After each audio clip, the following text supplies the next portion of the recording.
हाँ साथियों, आप सभी अच्छे से होंगे और आपके उज्जवल भविष्य की मैं कामना करता हूँ और एक निवेदन भी करता हूँ कि हमारा यूट्यूब चैनल ग्राम देहात को आप लोग लाइक सब्सक्राइब कर लेंगे तो ज़्यादा बेटर रहेगा।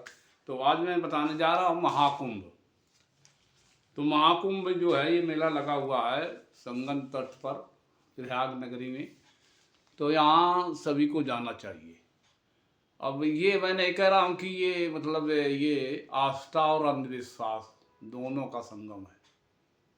वो संगम तो वही जहाँ है का नाम समुद्र मंथन में 14 रथ निकले थे, उसमें एक अमृत भी निकला था। अमृत अमृत पान के लिए जो है देवताओं के पंख में एक दैत्य भी घुस गया था और वो उसको जो है पीछा करते हुए जो है जहाँ जहाँ ये बूंदें छलकी थी गिरी थी या रखा गया था कुंभ। तो वो वहाँ वहाँ 4 कुंभ होते हैं भारत में। तो इस तरह से तो ये पौराणिक कथा है और इसका कोई ऐतिहासिक साक्ष्य साक्ष्य नहीं है। लेकिन जहाँ कुंभ नहीं होते हैं चाइना और अमेरिका में तो वो दुनिया में टॉप टेक्नोलॉजी विज्ञान के आधार पर बहुत बड़ी उन्नति के आधार में खुशहाल उसकी ज़िंदगी जी रहा और हम यहाँ से जा कर के डंकी मार के वहाँ पहुँचते हैं और आधे लोग रास्ते में मर जाते ज़मीन जायदाद बेच करके अमेरिका जा कर के कि वहाँ कुछ कमा लेंगे और रईस हो जाएंगे। वहाँ एक्टर ड्राइवर के भी की जो है वेतन है करीब 3 लाख रुपए भारतीय मुद्रा में है। तो इस तरह कुछ चल रहा है। तो अब ये यहाँ जब इस तरह का भाई अब सभी को आस्था है तो आस्था और अंधविश्वास का ये तो है संगम। जिसको आस्था है वो आस्था के साथ जाता है, जिसको अंधविश्वास मानता है तो उसको भी जाना चाहिए। कबीर साहब ने तो कहा था कि इस पर बहुत कटाक्ष किया था कुंभ पर। उन्होंने कहा था कि मतलब जो है स्नान व्रत तप से जो है अगर मोक्ष मिलता हो तो जाने के जो मेंढक और कछुए और घड़ियाल और क्या नाम आपके मछलियाँ रहती तो वो जाने कब स्वर्ग पहुँच गई होती। तो ये तो अब विचारधारा अपनी अपनी है। जो कबीर साहब ने कहा था उसको उस पर भी लोग सहमत सहमत जताते हैं और नहीं भी जताते हैं। और दुनिया के बहुत सारे विभिन्न धर्मों के धर्मावलंबी लोग नहीं कुंभ जाते हैं तो क्या उनका कल्याण नहीं होता। तो ये जाना चाहिए वहाँ। जाना इसलिए चाहिए कि वहाँ देखिए आप किस तरह से प्रदेश सरकार और देश की सरकार ने व्यवस्था की है और आपको देख देख कर गदगद हो जाएंगे कि किस तरह से कुंभ मतलब नगरी को सजाया गया है। तो इस तरह से लेकिन वहाँ एक बात है कि बहुत सावधानी पूर्वक जाइए आप लोग जब लोग जाइए वहाँ।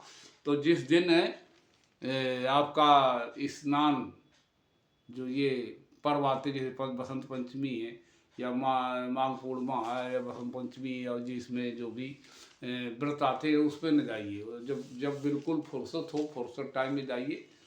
जब भीड़ भाड़ ना हो तो आप उसका अवलोकन करिए और देखिए कितनी वहाँ भव्यता है और देखना भी चाहिए। तो अभी जो है वहाँ भगदड़ में सरकारी जो रिपोर्ट आई उस सरकारी रिपोर्ट के हिसाब से 30 लोगों की जान चली गई, मर गए बेचारे अनाथ हो गए। वो चार चार तीन तीन चार चार दिन ढूंढ रहे अपने परिजनों को कि कहाँ उनकी लाशें हैं या कहाँ किस पोस्टमार्टम हो किस तरह। सरकार ने खैर घोषणा कर दी 25-25 लाख रुपये मृतक परिवार को देने के लिए। तो खैर अच्छी बात है सरकार की, मैं इसमें सराहना करता हूँ कि प्रत्येक मृतक के परिवार को 25 लाख रुपये सरकार देगी। लेकिन एक बात अभी जो है कुंभ मेले में फिर आग लग गई समझ लीजिए। तो 15 पंडाल जल कर रखा हुई गई। अब इस तरह के वहाँ जो है कुछ खुफिया तंत्र फेल हो गया है। जो वहाँ की व्यवस्था उस व्यवस्था में खुफिया तंत्र खुफिया निगरानी रखनी चाहिए। हालांकि पुलिस व्यवस्था बहुत और खुफिया विभाग भी वहाँ लगा हुआ है और विभिन्न तरह के पुलिस फोर्स लगे हैं। तो उनको इस बात का बहुत गौर ध्यान देना चाहिए कि इस तरह कोई बात घटना ना घटे जिससे कि इस तरह वहाँ मतलब महाकुंभ में किसी भी प्रकार की व्यवस्था फैले और व्यवस्था में धन जन की हानि हो। तो इस धन जन की हानि जो हुई है इस पर मैं दुख प्रकट करता हूँ कि वो मतलब जिनके परिवार लोगों को खोया पैसे से कुछ का तो थोड़ा उसका मूल्यांकन किया जा सकता कि पैसे अगर मिल जाएंगे तो वो मतलब उसका भरपाई हो जाएगी। अब किसी ने किसी का बाप मर गया वही कमाने वाला था तो अब उससे थोड़ा उस गुजारा बेटियाँ शादी करनी है कहीं कुछ करना है कहीं कुछ करना है। बहुत सारा घर दुआर मकान बनाने और उनको दयनीय दशा हो गई तो इससे से कुछ नहीं होगा लेकिन आप कुछ आंसू पूछ जाएंगे। तो इस तरह कुछ चल रहा है। तो जो है हालांकि वहाँ सरकार ने बहुत सारी व्यवस्था की है और सरकार है इस पर अगर उस व्यवस्था में कटिबद्ध है कि मैं वो कोई प्रकार की इस तरह की जो है अव्यवस्था नहीं फैलने पाएगी। लेकिन वहाँ जो महाकुंभ में वीआईपी जो लोगों की भरमार है, जो वीआईपी लोग पहुँचते तो वो अव्यवस्था फैला देते हैं। अरे वीआईपी लोगों का एक दिन अलग अपना इंतजाम करना चाहिए सरकार को, एक दिन आना केवल। और विभिन्न दिनों में जाते हैं, जब कोई स्नान का पर्व आता है तो उसी दिन सब पहुंच जाते हैं। तो इससे जो उसमें वीआईपी लोगों की सुरक्षा व्यवस्था के कारण और जो है अव्यवस्था फैलती, तो अव्यवस्था फैलने में भगदड़ बची। तो भगदड़ में इतने 30 लोग कहते लोग 40 लोग मर गए, लेकिन नहीं, जो पुष्ट रिपोर्ट आई सरकार की उसमें जो है पुलिस विभाग की, उसमें 30 लोगों की मृत्यु हुई है। वो बहुत सारे लोग घायल हैं।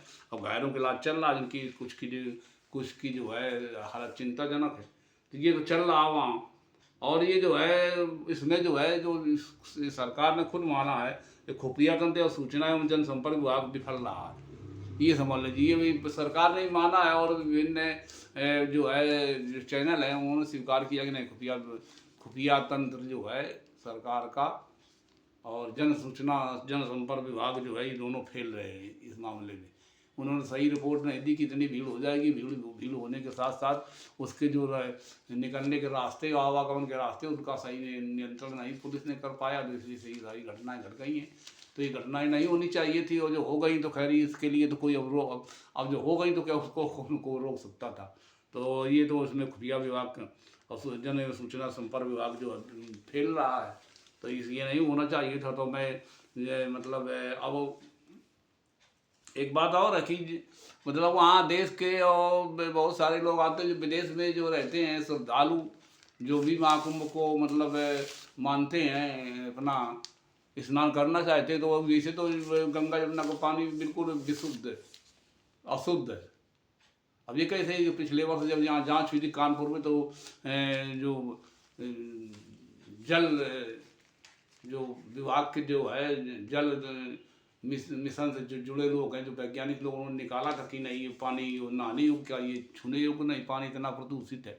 क्योंकि गंगा और यमुना में जो है जितने भी गांव के शहर में तो ट्रीटमेंट कर पानी भेजा जाता है सीवर लाइन का, लेकिन ये जो जितने भी कस्बे छोटे छोटे हैं और गांव छोटे छोटे, उसमें लोग सोच किया करते हैं, वहीं दफनाते हैं शवों को, और वो जमुना में, उसी गंगा जमुना में फेंक देते हैं, वहीं सड़ते रहते हैं शव। और विभिन्न बीमारियों से लोग मरे होते हैं, तो उन बीमारियों को बैक्टीरिया उसमें घुल जाते हैं। और जो है और जो है क्या नाम, शव जलाए जाते हैं नदी की, उसी गंगा जमुना में पवित्र स्वर्ग पहुँचने के लिए। और जब शव जलाए जाते हैं तो शव जलाए गए तो पूर्णतः जल भी नहीं पाते, तो उसकी पिंडी उसी में बहा देते हैं। तो जब पिंडी बहा दी गई तो उसमें वो बैक्टीरिया तो उसकी जीवित बने रहे, वो नहीं जल पाए, जब वो मांस जिंदा मांस है।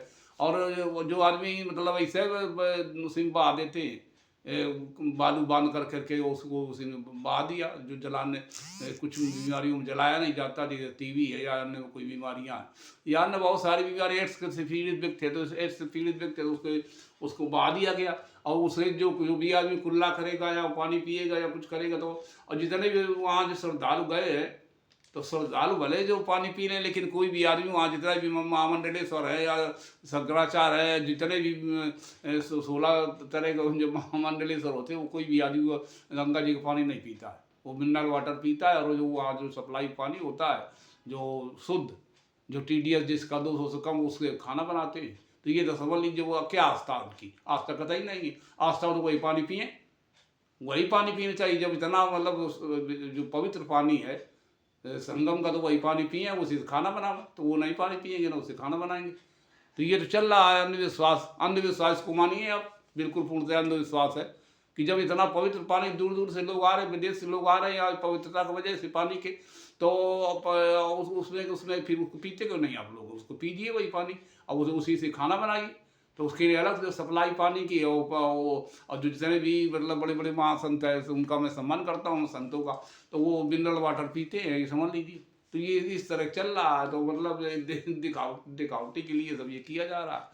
तो अलग वहाँ जाना चाहिए, मतलब देखना चाहिए हर चीज़ को। मतलब इतना जब सरकार ने, भारत सरकार प्रदेश सरकार ने इतनी अच्छी व्यवस्था की है, तो उसको कम से कम दर्शन ही करें। मैं नहीं कह रहा आप उसमें नहाइए, उसका पानी पीजिए, मैं तो नहीं किसी बात कर सकता हूँ, न कह सकता हूँ, लेकिन ये करना चाहिए कि मतलब वहाँ जाना चाहिए। तो और ये बहुत सारे लोग जितने भी फिल्मी हस्तियाँ हैं, बड़े बड़े लोग जो है, जितने भी पूंजीपति और जो भी और कारण बड़े बड़े नेता लोग वहाँ जा रहे हैं, उसमें डुबकी लगा रहे हैं, नहा रहे हैं। और बस इसके बाद में आचमन कर रहे हैं तो पानी इसको पीते नहीं थे, गले में लगा करके और ओंठ में छुआ करके बस थूक देते। तो इस तरह का वहाँ चल रहा है। तो जो चल रहा है तो ये सब चीज़ें पर आप गौर करिए कि ये जो है मतलब आस्था और अंधविश्वास का संगम है। तो इस पर आपका कैसा विचार है आप कमेंट बॉक्स में अवश्य लिखिए। और हम कहते हैं हर आदमी को वहाँ जाना चाहिए अपने अपने विचार रख करके। तो इन्हीं शब्दों के साथ मैं अपना वीडियो समाप्त करता हूँ। वीडियो अगर आपको अच्छा लगा हो तो इसको लाइक और सब्सक्राइब का अवश्य कर ले। और वही करने से अब हम तो कहते लाइक सब्सक्राइब तो अवश्य कर ले, लेकिन अगर नहीं, अगर आपकी इच्छा लाइक सब्सक्राइब करने की तो कमेंट अवश्य किया करें, ताकि मतलब वीडियो बनाने में सुझाव और सलाह अच्छी तरह से मिलती रहे। धन्यवाद।